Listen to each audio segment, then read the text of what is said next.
My fiancé came out as a lesbian and told me that everything we shared together was a lie. Now everyone is telling her how strong and brave she is while no one cares about me. Posted by you/guiltypollution742. My ex, who I will call Dana, and I had been together for 7 years, and I knew from the beginning that she was bisexual. She openly told me about her past relationships with girls, but I never cared because it wasn't a problem for me at all. We never had any big fights or arguments, just small things that we always managed to sort out. After 7 years together, I decided it was the right moment to pop the big question. We were deeply in love, financially stable, and already living together, so for me, it felt like the perfect time. I prepared everything to make it as romantic and unique as possible, and when I finally asked her, she hesitated, but then said yes. That's when the problem started, because I didn't understand why she hesitated. I asked her about it, but she only replied, "I was nervous, so I let it go." We shared the news with her parents. Mine passed away when I was 20, and my little sister when she was 17 in a car accident, and our friends. But even then, something felt off. Her parents were faking their happiness, and I couldn't understand why, while our friends were genuinely excited and already giving us wedding ideas. 4 months passed, and we were actively planning our wedding when the day came. I came home from work to find her waiting with her bags packed. When I asked her what was going on, she told me, "Listen, I know this is going to be hard for you, but I'm not bi, I'm a lesbian. My parents have known for 2 years, which is why they weren't happy and were faking it. Please, I beg you, don't make this difficult, just let me go. Don't cry, don't beg, and don't scream. Let's just handle this like adults." Then she drove away. I stood there in shock for about an hour, unable to believe what had just happened. We went from planning our wedding to Dana suddenly coming out in a way that made her seem heartless and cold, like someone I no longer recognized. The worst part came after. 3 months have passed since that day. I canceled the wedding, and literally no one has texted or called to check on me, to ask how I was doing, if I was okay, or if I needed anything. Not her parents, not her, she blocked me that day, and not even our friends. No one gives a damn about me at all. In these 3 months, I've been hospitalized 3 times due to extreme weight loss and insomnia. I just work and go home, nothing else. Meanwhile, everyone is praising her for coming out, celebrating how brave she is for finally realizing she's a lesbian, and admiring her courage in embracing her true identity after years of struggling. At this point, I can't even be angry. I'm just in complete disbelief over how fast everything happened and how no one seems to care about me because her coming out is apparently more important than her ex. You know what? Screw them all. They've shown me their true colors, and screw my ex too. Edit. Honestly, I wasn't expecting all this support because I couldn't even imagine someone actually reading this. Believe me, I want to trust you and believe that all these kind comments are true, but right now, I can't. I just saw everyone who was supposed to love and care about me ignoring me and ghosting me, so I lost hope in people, especially strangers on the internet. I hope to come back here in a few months, read this all again, and believe you, but right now, I can't. You all seem like good people and sincere, but believe me, no matter how much I want to trust you, I simply can't right now. Still, I want to thank you all anyway. I'm not okay. The 3 times I was hospitalized, I tried to unalive myself, but I'm not even good at doing that. For 3 months, I kept thinking over and over again, was I the problem? What could I have done better? What did I do wrong? But nothing changes. So here I am, in the middle of effing nowhere, sitting on a sidewalk like a homeless person, reading strangers' comments on a post that I don't even know why I posted. Again, thank you all. Update 2 days later. So here we go again, but this time it's more painful and shocking at the same time because a lot has happened today and last night.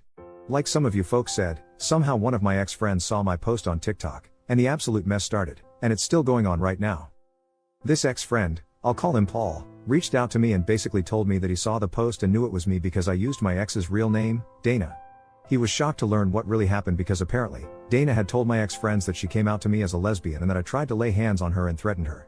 She also told them not to contact me again. They all believed her, but when they saw my post, they started pressuring her to confirm whether I was telling the truth or not, and she admitted to lying. Since Paul's text, I've received a ton of messages and calls from everyone asking how I am, if I'm okay, apologizing for believing Dana without reaching out to me first, and offering their so-called apologies. But then there's the real issue, Dana. She texted me, asking for forgiveness, saying she was sorry for how badly she treated me, and admitting that she made everything up because she was afraid of losing friends. And unfortunately, that's not all, because I also got a text from her girlfriend, Mary. She basically told me that she was sorry for Dana's behavior and for what she did, and here comes the issue. She has known Dana for a year, yet Dana never told her about me and always referred to me as just a roommate. So now, she's thinking about leaving Dana. Now comes my part. I made a new group chat, including all of them, even Dana and Mary, and told them that I'm not changing my mind about forgiving them.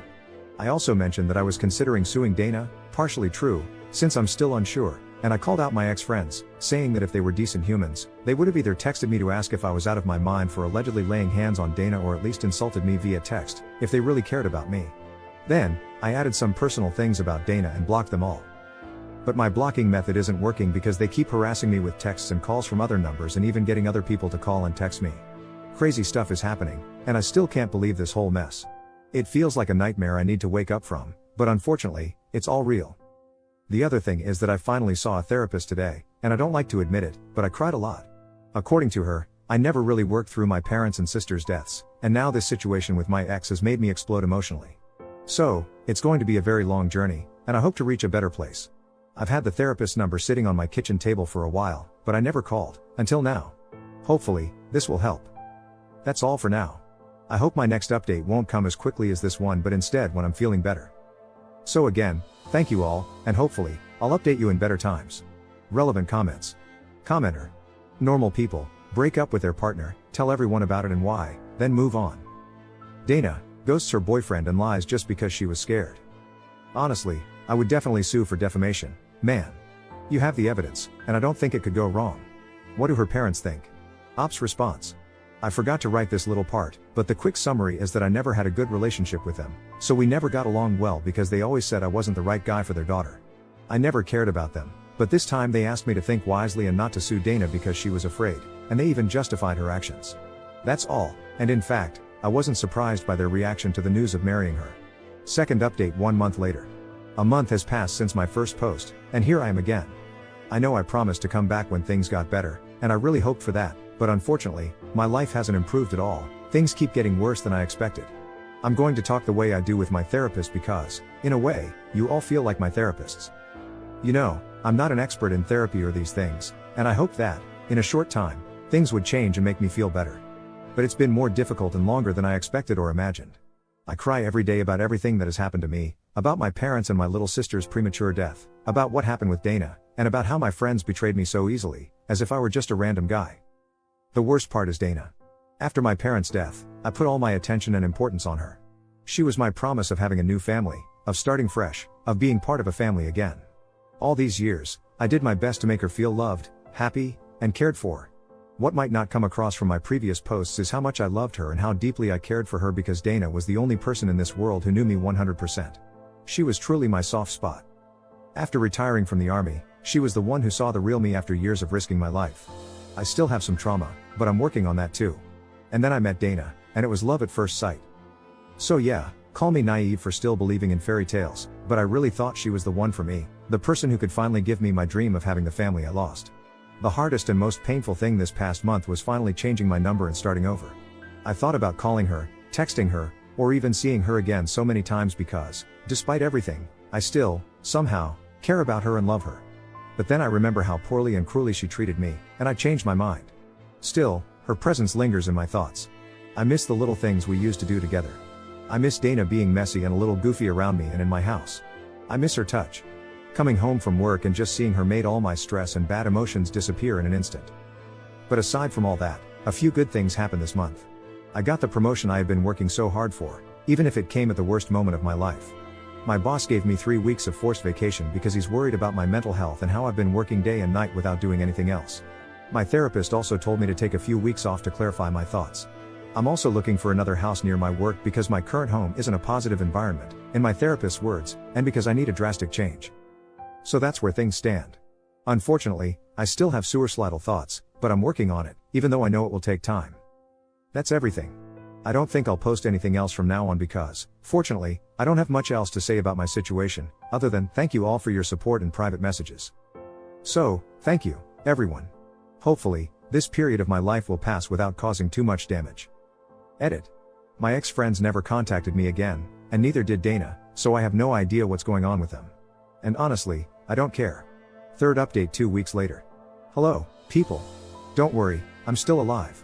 According to my therapist, I can use this little place to vent about my thoughts, the things that happened to me, and updates about my life, so here I am. I'm not very good with Reddit, so I hope I'm doing things the right way. Like I said in the title, yesterday I had a strange meeting with Mary, and it turned out better than I expected. I was at a bar in my city, waiting in line to order when Mary recognized me, and we started talking. I offered her a cup of coffee, and we chatted a bit about our lives, how things are going, and all that stuff. I must admit she seems like a sweet and kind girl. She immediately asked me if I was mad at her for what happened with Dana, but I assured her that she wasn't the problem at all because she didn't know about me as Dana's ex-boyfriend. Mary said I seemed much better now compared to almost 2 months ago, and she was happy for me. According to Mary, the day I made the group and blocked them all, she and Dana argued a lot and eventually broke up. She told me again that she was extremely sorry for how everything happened and that if she had known earlier, she would never have dated Dana because she has certain values. We chatted for about 2 hours and got to know each other better. Afterward, we exchanged numbers, and she told me that if I ever needed to talk, vent, or just rant about something, she would be there for me. I really appreciated that, and then I headed home. It was honestly a nice meeting, and I wouldn't have bet a cent on it, but it's nice to be wrong sometimes. Aside from that, my life seems to be returning to normal over the past few days. I haven't had suicidal thoughts in 2 weeks, which is a great achievement for me, and my mental health is finally improving. In 3 days, I'll be in Japan for a 3-week vacation, and I hope to continue progressing with my mental health, so we'll see. That's all. I never told anyone my name before, but I'm Clark. Peace, and thank you all for your DMs. I'm starting to believe in and appreciate your support. 4th update 8 months 2 weeks later. Hey people, it's still me, Clark. I know that I disappeared for months, but something big happened that made me think a lot about what to do, how to react to this, and all that stuff. First of all, I don't see my therapist anymore, and I thanked her for what she did for me because she really helped me. And now, the big news, unfortunately, isn't good news. I have cancer. To be completely honest, I should have noticed it earlier because many things were off, but I always blamed stress, what was happening, my personal issues, and all that stuff. But unfortunately, it wasn't stress. Now, before anyone says it, yes, I'm sure it's cancer. I had 3 different tests in 3 different hospitals, and they all came back the same. But you know what? It's fine. It's one of those curable cancers, but here's the thing that kept me thinking a lot. I made a promise on my family's grave, and I have every intention of keeping it. No matter how insane or nonsensical it may seem to you, to me, it makes a lot of sense. So, the thing is this, I'm not going to cure it. I'm just happy to have lived my life. I had incredible ups and incredible downs, but it's okay. It's life. No one ever told me that life was easy or a fairy tale, and we have to accept it and endure it to live our lives as we want. I tried to do that, and between the ups and downs, I'm happy with my life. I met incredible people, I saw how strangers on the internet can really help you. I mean you guys on Reddit, I had my dream job, I had my dog, and I traveled a lot. But everything comes to an end, as it should. I wasn't expecting to have such a short life to live, but it's okay. I take things as they are. So, just this, I made a promise on my family's grave that I will reach them, and I'm going to keep my promise. So, folks of Reddit, you made a stranger's life a bit better, and I will always and forever keep you all in my mind and my heart. I wouldn't have bet a cent on it, sincerely, but it's awesome to be wrong in these cases. So, thank you all. I hope you all have the best life, see the world, love like never before, enjoy everything this world can offer you, and remember this, you all made a stranger's life better. Love you all, and enjoy your life to the fullest. Thanks, Clark.